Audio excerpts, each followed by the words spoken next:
What's going on, guys? I'm Ben Bateman. And I'm Andrew Ghai. We are here to talk to you guys about a movie. About what?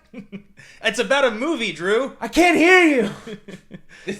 It's old. Drew, you have wrinkles. I'm so old. My hair is gray. It's...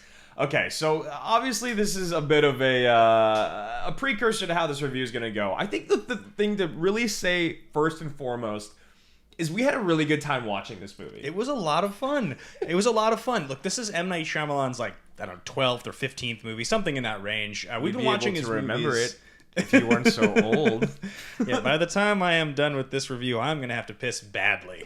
No, look, this is like his 12th or 15th movie, something in that range. We've seen all his movies. We've seen them pretty much since we were kids. You know, he broke onto the scene when we were in middle school. I mean, the Sixth Sense is a big deal of a movie. He has probably gone down in history as the writer-director with the greatest twists. Just because of our generation, even though I don't think that's true. Yeah. I think it was literally just because of the Sixth Sense, and then because there was a handful of other films that people enjoyed enough. Like, I like The Village enough. I heard The Visit is good enough. But there's things about them that you're always like, you're looking for that thing. Yeah. And of course, this movie does have that thing that we're talking about. It does have a bit of a twist. Yeah, and we are going to spoil the twist for you guys here. We'll bury the full spoil into the second half of the review. If you guys are having a good time, we'll give you the last heads up that we are spoiling it, because we'll talk about all the precursor stuff first. But we do want to give you guys an honest answer as to, why do we think this movie is what it is. And I think I left your house last night by basically saying this movie felt like... Well, I can't even remember what my joke was. You basically said this was like if The Village and The Happening had a child. That's it was a little bit more explicit than that, but it was. I think that was a pretty good...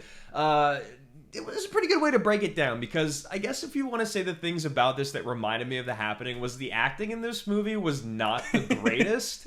And a lot of that I think had to do with just the script. Like, there was so many moments where they really were just like, we're older, or like, we have wrinkles now, or I can't hear you. And it was like... The whole movie was just a series of us looking over at each other, and it'd be like ding, ding, ding, ding, ding, like thing. Somebody looks at somebody and it's like, we're old. I do think this movie has that going for it. Whereas if there's any moment in the movie where you don't know what to do or say, or maybe it feels like it's dragging for a second, you can just look at the person that you're watching it with and go, they're gonna be old soon.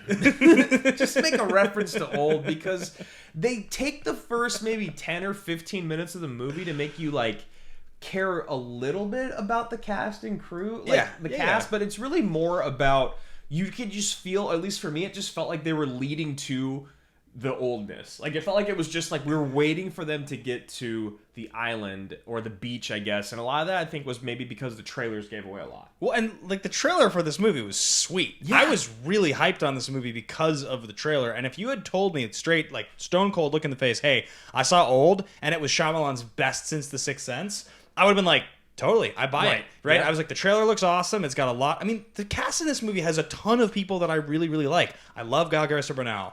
Vicky Krieps is very, very good in the one movie that I have seen her in. Yeah. You've got like a bunch of different actors who Thomasin McKenzie is like a huge fan of... I mean, we're huge... She's a huge fan of the channel, and we're huge fans of her. But I think it also speaks to maybe the script and some of the direction. Like, a lot of those good actors, they are very good actors, fell a little short, and I think it was maybe because it felt like Shyamalan was so distracted, or at least so preoccupied with getting to this idea of like people getting older on the beach. And like, I think maybe the trailers hurt us a bit, right? There's a lot given away in the trailers. You already knew like what the premise of the movie was, even if you didn't know exactly what was going to happen, which I think did take away from some of what could have been awesome about this movie. Well, because imagine what if this trailer, instead of what we saw, which was I mean, it's a little on the nose, but it's called Old, but like, what if this movie had been called The Island, or like, I mean, there's directed by Michael Bay, but like, some ominous thing. And what if the trailer was a bunch of shots of people walking around? There's something not quite right with this beach, like, right? And then you see like a floating dead girl, but like they don't keep saying like, you have wrinkles, we're getting old, right? Then you watch or like, or even on the trailer where they're like, you age X amount. Like they tried to break it down in the trailer, how many days you age or whatever. Like they're figuring out the math. Yeah, so I think probably this is a good moment for us to let you guys know we are now going to get into the fully spoil the movie territory. So if you want to see this and you don't want to know what happens, come back and watch the second half of this afterwards. But in the meantime, hit that subscribe button and leave us a comment if you like the review, if you like what we do here on Action Industries. So there's a twist. It was good.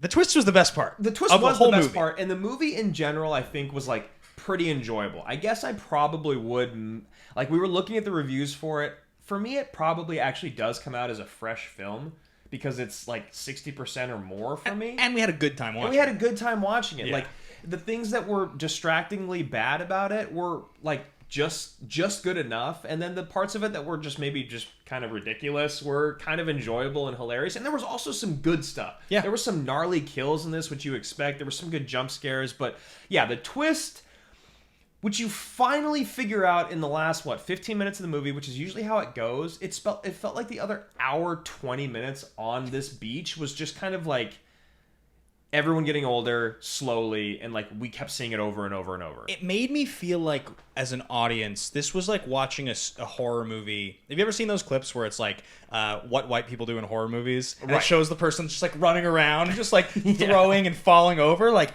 that felt like what the premise of the movie was, except it was that you're all getting old. And it was like, because you're old that you're doing that stuff. And it was like, guys, can't you just figure out, like, after 10 minutes of talking, there's enough signs pointing, something's not right. You're all getting old.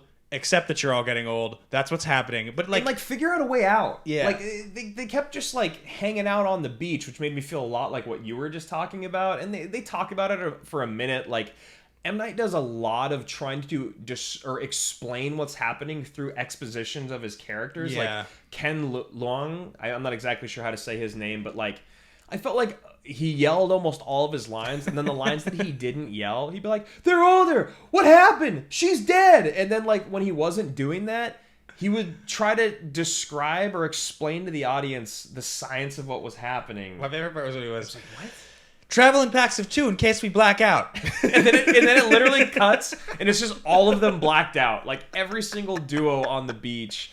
And like some of the stuff that they could have shown in the trailer that they didn't, was like Rufus Sewell, Sewell, like he did a pretty good job of being like a weird, like kind of freaky. Like they didn't really put that at all in the trailer, and maybe they were trying to hide that. But the premise of this movie is they are sent to this beach by this hotel or resort that they're staying at. There's like the guy that comes up, he's like, "Oh, I know a secret beach." You're like, that guy's not trustworthy. Like, why would you? And they go on this like back road to a locked away beach, which also all of this, I'm just like, why are we a part of this? And then they get to the beach and weird things start to happen. And this is kind of where it felt like things were kicking off, but then also at the same time, it felt like the wheels were falling off already. Yeah. Right? Like, why are you people here? Why does no one question anything? And why is there a famous rapper on the beach by himself named Mid-Sized Sedan?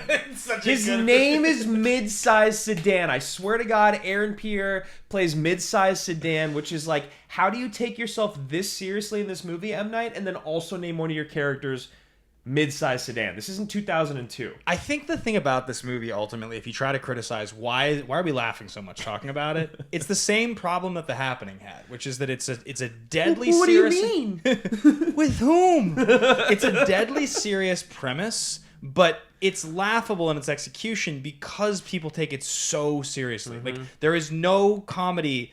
Like, he's named Mid-Sized Sedan, and himself and everybody else just, like, they don't... No one acknowledges or laughs at his name when it's like, as soon as it came out, all three of us watching started laughing and looked at each other like, what?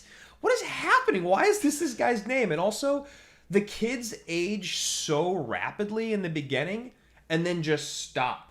Whereas everyone else gets so much older. There's also the really weird part of, like, the two kids are 6 and 11. Oh, wow. They're 6 and 11 years old. Yeah. And so, as you guys, if you've seen the trailer, looks like there's, like, a pregnant person. It's like a rapid pregnancy. Well, it happens with people who are grown adults, but they weren't grown adults when the movie started, which is really weird to watch. And, like... Yeah, a 6-year-old essentially impregnates a 4-year-old. Yeah. Because the 6 and the 11-year-old are brother and sister. A 6-year-old essentially impregnates a 4-year-old who then has the baby within like 20 minutes. The baby immediately dies because apparently the effect of the magnetism, which is part of the explanation, was like too much for the baby. Yeah, it was too much. It was a lot for me as well. That 10 minutes was a lot to take in as an audience member. It was weird. So it was really weird. Yeah, it was old. It was old. and then there's also the part of the movie where it gets to where like it gets funny because like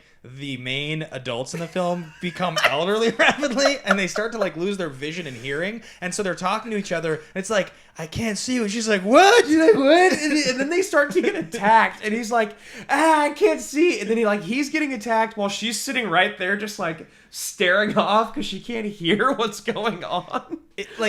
There's a sequence obviously where Alex Wolff, Schmoedown competitor Alex Wolff, who starts out as a 6-year-old, is like reacting to something, and he's like doing it in a very silly way, and I was like, why is he acting that way? And then I was like, oh, he's 6, and he's like, that's the point. It's a really tough place to put your actors, right? Because if you want Thomasin McKenzie and Alex Wolff to genuinely react to the severity of the scenario or the situation, but then also you have to remember that their minds are essentially 6 and 11, how do you react as an adult, because you look like an adult, for an adult audience to believe what you're doing, but then also portray the mind of a 6 and 11-year? It's an unwinnable battle as an actor.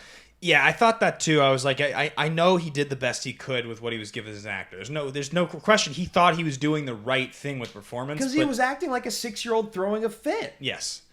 The movie is very strange. Overall, looking at the reviews, I noticed that it had a 60% on Tomatoes. Yeah. I think you gotta say the ambition of the film gives it enough credit that I wouldn't want to say it's a bad movie. There's a lot of good, and I think there's some. Let's take this what you're talking about, and let's go down that rabbit hole a little bit with. And I want you to continue your thought, but like you kept saying, and I kept agreeing last night that like I gotta tip my hat to M. Night for continuing to swing for the fences and come up with like original and pretty inventive ideas. Well, also, I mean, one of our co-workers, Griffin Newman, has this podcast called Blank Check Podcast, where he talks about directors who early in their career have a gigantic hit, and then they're essentially given a series of blank checks to make whatever movies they want. M. Night has had a few blunders where he kind of lost that ability, but for the most part, for 20 years, he's one of the few directors who's had that opportunity. He writes his own scripts, he gets the funding, he makes his own movies with big actors. They're very rarely adapted. Like, he made Last Airbender, but most of the time, it's an original idea. That's not very common in Hollywood anymore. And he kind of got called out, right? It was like a back-to-back-to-back of bad movies with Lady in the Water, The Happening, and The Last Airbender, and After Earth. Like, every single one of those is pretty, like, poorly reviewed.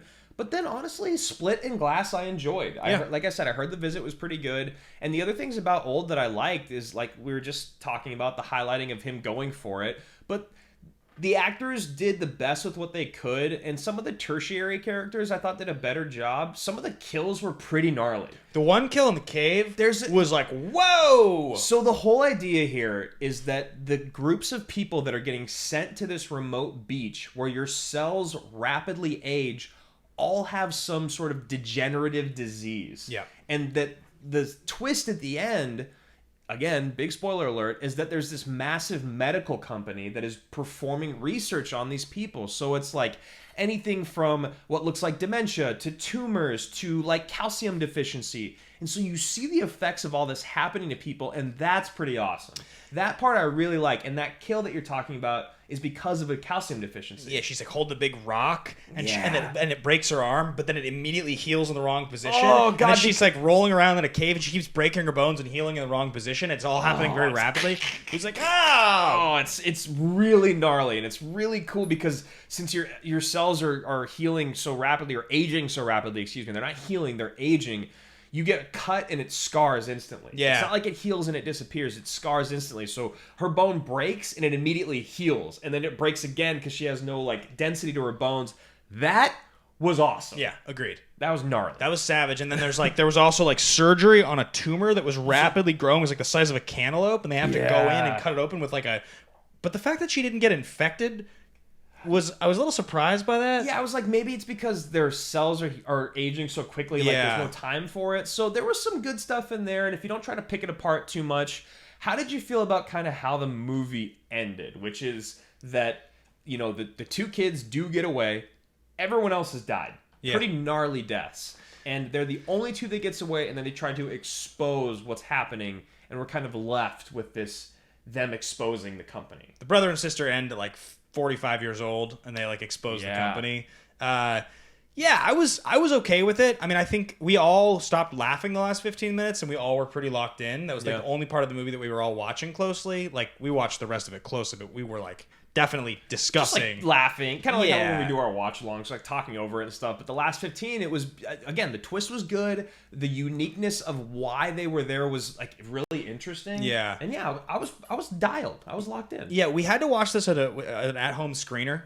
We were lucky enough that Universal provided that for us. But I do think that seeing this movie in a theater would have been fun. Yeah, I think seeing it with a big screen, and I think it was actually pretty beautifully shot. A lot of it, the beach looked really, really gorgeous. He did a lot of one takes, which I think was cool half the time. I think the other half the time he could have used those cuts to help his actors out. Yeah, for sure. So I think if you get a chance to see it in theaters, I think this movie's a blast. Like, I actually think it's because it's M. Night going for it, and the concept is, it's like Cats but not bad. It's like, it's not like as bad as Cats, right? But it's the same kind of thing where there are bad movies. Like, I would not want to watch Snake Eyes again. I wouldn't advise to go see it by yourself or with like a friend if you guys like want a great time, because you might just find yourself being like, this is just a tough watch. This movie's not really a tough watch. It's just kind of absurd. It's kind of absurd. It's a little maybe longer. Actually, I won't even say it's longer than it needs to be. They just need to maybe reallocate the way that they spent their time. I think that if they spent a little more time up on the front end, or maybe had like a script doctor come in on the front end to help with building those character relationships, then when we get to the beach and start to see the effects of everything, I would have been a little bit more invested throughout and a little bit less like kind of laughing at some situations that were maybe really intense. Yeah. But I definitely recommend Old. I had a great time. I think that you should watch it. I think that I will probably watch it again one day as like a fun movie to revisit. And that says a lot about this film, because there's a lot of movies out there and a lot of other movies in his filmography that that I'm not as excited to see again. This makes me want to rewatch The Happening. It does. So I think that probably wraps up our thoughts on Old. Thank you guys so much for watching another movie review. We'll have plenty more of these coming throughout the summer. And of course, trailer reactions. We just reacted to Dune. That's up on the channel now. Leave us a comment below. Are you going to see Old? What's your favorite M. Night movie? That's a good question. I mean, I think The Sixth Sense is the classic, but are you a Signs person? I'm a big Signs person. Yeah, Signs is great. And of course, hit that subscribe button. It really helps us a lot here on the channel. It'll turn on your notifications. That way you know every single time that we go live, do a review, or one of those reactions you were just talking about. So thanks. That's it for us here at Action Industries. Salute. Bye.